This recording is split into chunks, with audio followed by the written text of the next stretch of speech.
ओम शांति। आज हम अपने घर को कैसे मंदिर बनाएं, बहुत सुंदर टॉपिक है कि घर घर को मंदिर बनाना है।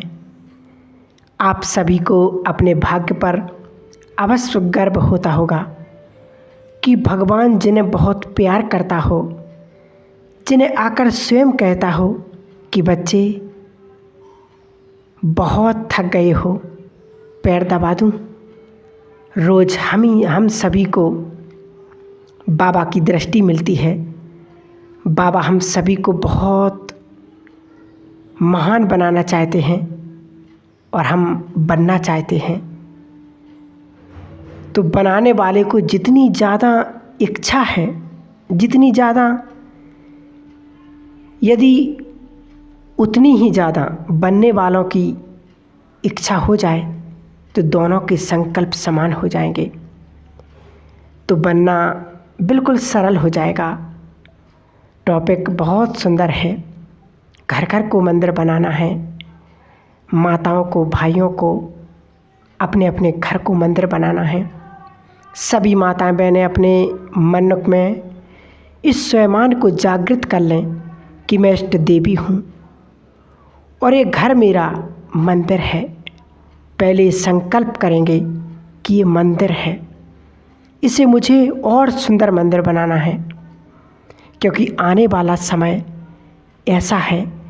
बाबा तो ये चाहता है कि आपके घर ऐसे तीर्थ बन जाएं जो हर घर के सामने से यदि कोई गुजरे तो उसे लगे कि घर तो सभी के हैं, लेकिन यहाँ से गुजरते ही चित्त शांत हो जाता है।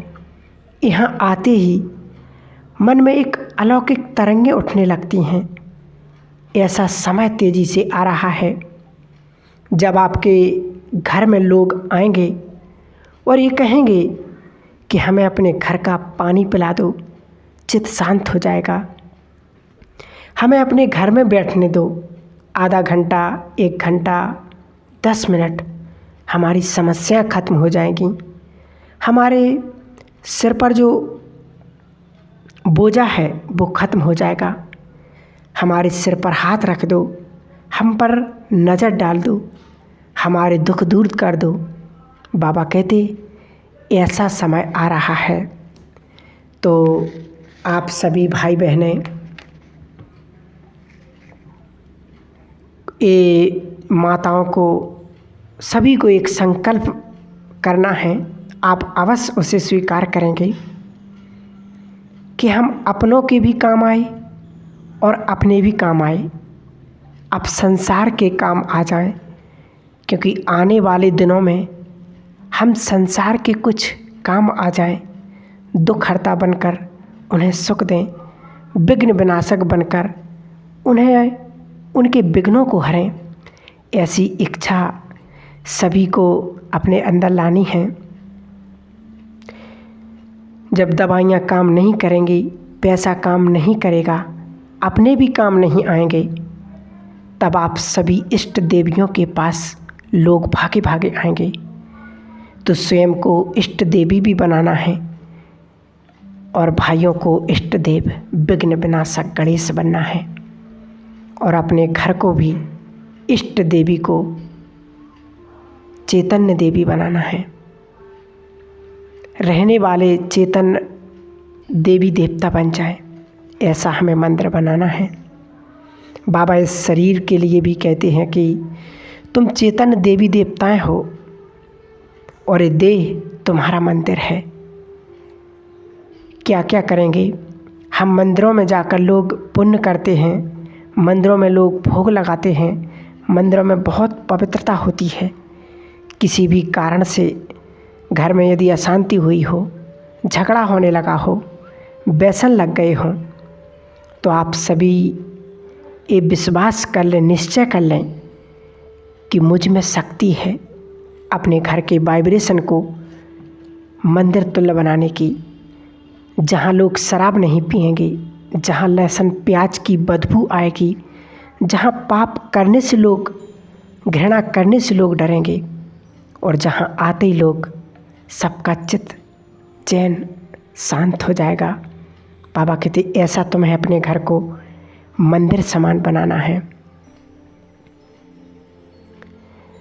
अपनी शक्तियों को बढ़ाएंगे।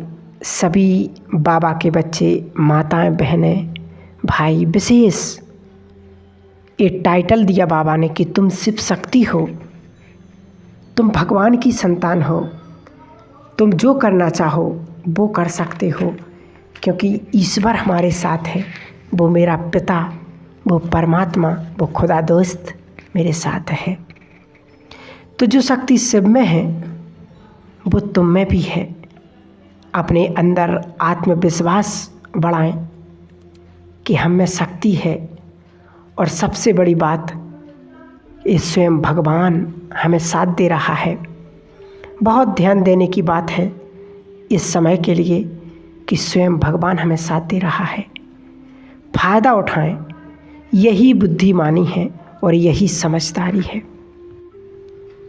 एक कहावत है ना कि भगवान जब भाग्य बांट रहा था तब क्या तुम सो रहे थे? तो निश्चित है कि कभी ना कभी तो भगवान ने भाग्य बांटा होगा। तो अभी वही समय चल रहा है। यही सत्य ज्ञान का प्रत्यक्ष प्रमाण है। भगवान साथ दे रहा है, फ़ायदा उठाएं।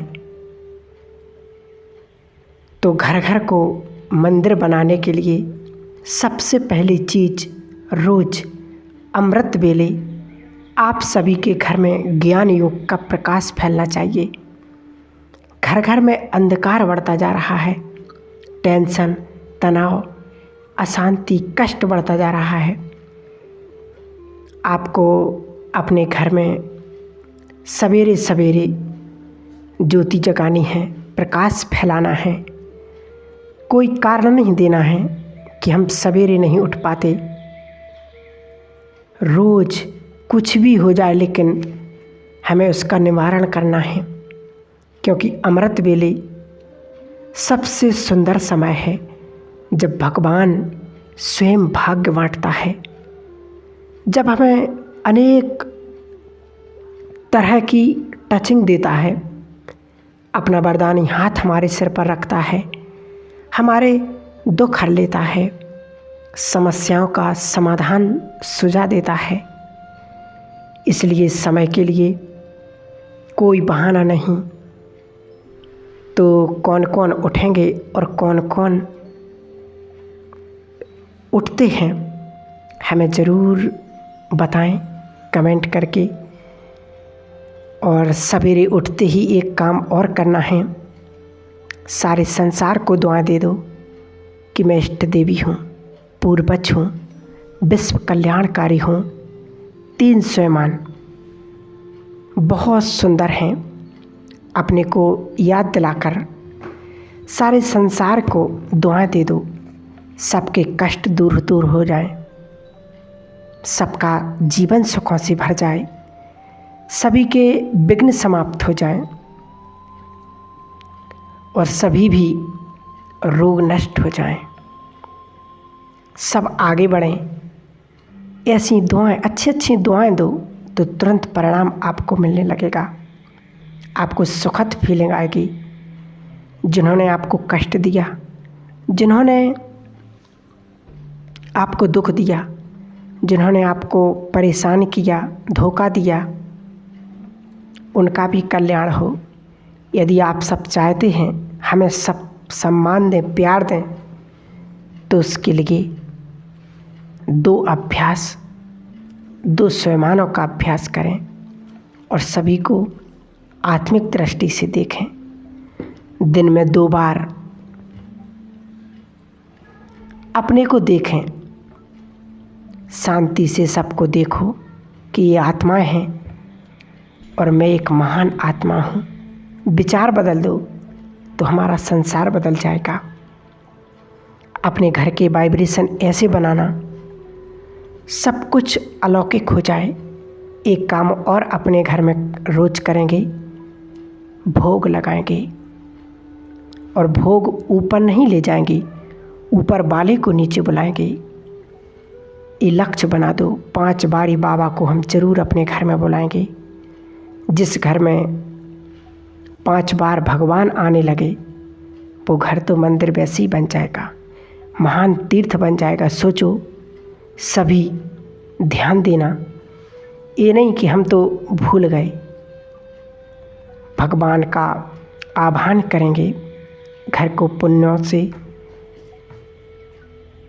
सजाएंगे कि अपने घर में पाप का नाश हो, उसका नाम निशान भी ना हो, सब मिट जाए। एक पुण्य आत्मा का प्रभाव अनेक आत्माओं पर पड़ता है। ये बात बहुत जीवन में उतारने वाली है कि एक आत्मा का पुण्य कर्म कई जन्मों तक चलता है और कईयों को उतार देता है। तो हम स्वयं भी पुण्य करेंगे और सबको पुण्य करने की प्रेरणा देंगे। अपने बच्चों को भी छोटे छोटे पुण्य उनको बताएं, याद दिलाएं। ये माताओं का बहुत विशेष काम है अपने बच्चों के लिए। अगर उनको हर कार्य में सफलता प्राप्त करना हो, उनके जीवन में सुख शांति आ जाए, उनका एक जीवन श्रेष्ठ और पुण्यों से अगर भरना चाहते हैं तो उन्हें भी पुण्य करना सिखाएं और अपने घर को मंदिर, तो अपने आप ही फिर घर मंदिर बन जाएगा। इस बात का हमें विशेष ध्यान रखना है। ओम शांति।